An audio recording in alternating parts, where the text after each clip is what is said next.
Get ready, War Masters, because today Games Workshop just revealed the new NECRON Overlord, and in all intensive purposes, I think it is a good addition to the series, but let's have a look and see what we think.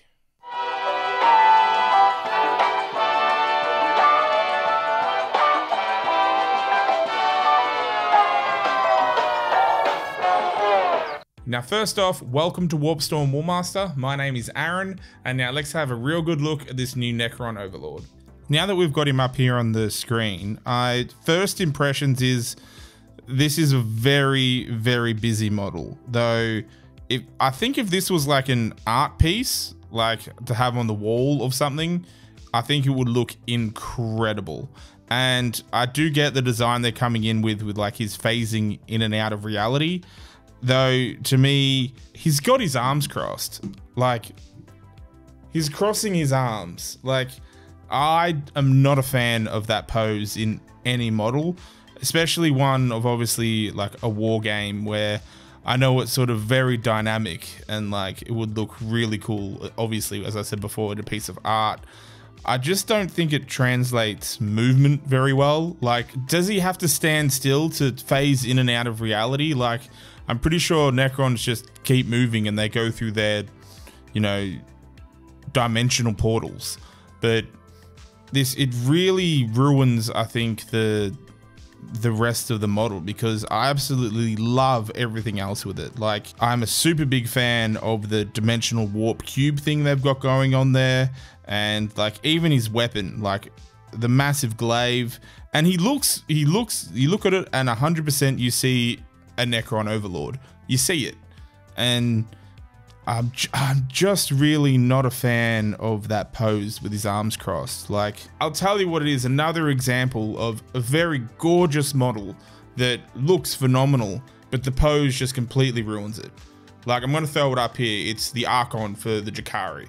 I cannot stand the crossed arm pose. Like, one, it just doesn't look very dynamic. Like, I get they might be showboating doing a fancy pose, but it just does not display movement at all, even looking at it on the tabletop. And second of all, painting it. Like, who wants to paint crossed arms? Like, that's going to be such a pain. You're obviously going to have to sub-assemble it just to get all the detail, and even to do the chest and then the arms crossed. Like, it's just not going to work. And me personally, not a fan of crossed-armed models. Now, that being said, the silhouette of this model is, I think it's perfect. It looks menacing, and even the back of it, the back I absolutely adore. It looks incredible, even with all the different glowing orbs, and obviously I love the dimensional shift cube mechanic they've got going for the Necrons. Like, even the leg coming in and out of reality, as well as the weapon, I think he's incredible. It's just, why does he have his arms crossed? I could be totally missing something, but why would a NECRON Overlord like have his arms crossed? Does he need to do that to teleport in and out of reality? No, I don't think that's the case. Obviously, he's obviously holding like a resurrection orb or something in his hands. Let's have a quick look at that there. Yeah, I think it's a resurrection orb, or it's some sort of dark matter thing he's got in his hand. Obviously, comment below if you know what that is. I'm not 100% entirely sure reading the community article of what it'll have, because I think at the moment an Overlord can have the Treyarch arrow or something, or a resurrection orb. So I assume it's a resurrection orb, but I could be totally wrong. Overall impressions, I do think it is a beautiful model, except I do hate the arms being folded. But once again, sort of like the Space Marine Captain syndrome, they're adding so much detail that it's actually, you know, the old saying, less is more. And I think with this one, honestly, if they just went with the standard Overlord like stance, you know, how he's holding the guard 1 foot forward and either holding the orb or now the other one with the arrow, I honestly think that would be more impactful, seeing him just already at battle position phasing into reality. I reckon that would look so much cooler than just what we ended up getting. If anything, it does look more like he's disappearing than reappearing, which sort of, I guess, could make sense, like it's going to be shifting to another part of the battlefield. I don't know, I like my character units to be a real imposing threat and not look like they're retreating. I think that's just obviously the take they tried to go the middle ground of whether he was, you know, appearing on battle or disappearing, which the effect looks so cool.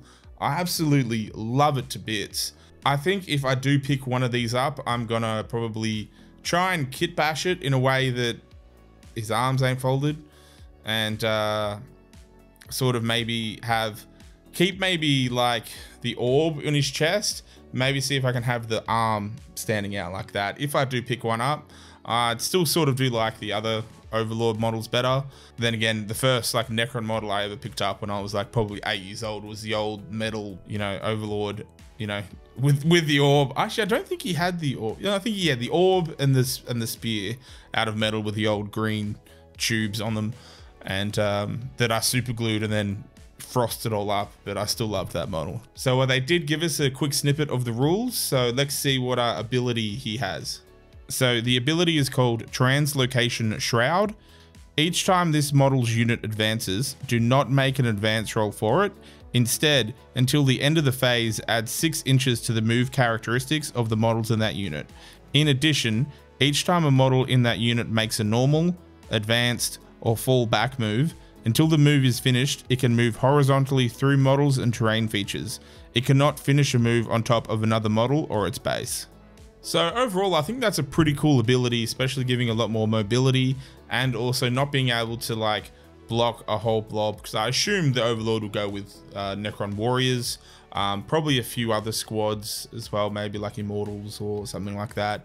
But so that means you can't sort of body wrap them and block them in. They can just move straight through you, or through, they'll be infantry, so they can move through ruins and that as well. But any sort of line of sight blocking, I think they can just move through it. That's pretty cool. I think that's a pretty neat ability.